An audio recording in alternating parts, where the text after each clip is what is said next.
Good day mga tol, documentary number 165 na tayo. Let's G.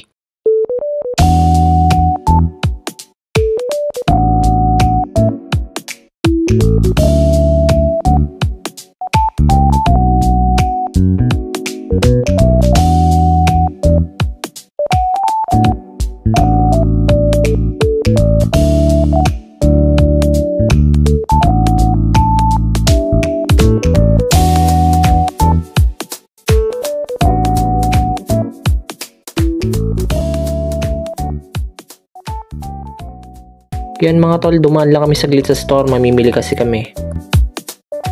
So yan, inantay ko na lang si ate dito sa parking lot. Yan mga tol, okay na, balik na kami ng store.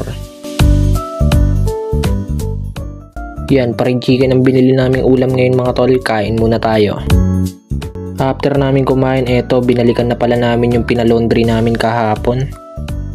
Then eto, dumiretso na kami ng bahay kasi mamayang 6 PM pa kami mag-o-open.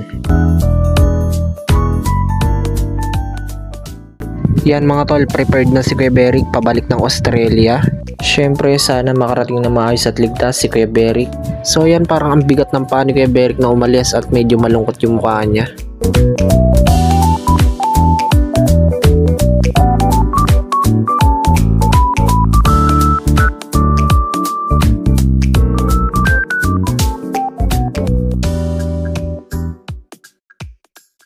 So ayan, yung van na nasa gilid na kulay gray, ayun yung sasakyan nila. See you soon Kuya Beric.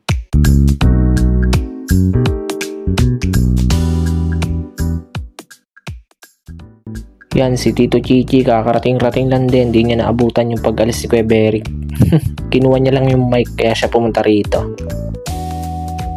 Yan, bago kami bumalik ng store, nilagyan muna ni ate ng tapal yung tenga ni Madam kasi natataranta sa paputok, nanginginig.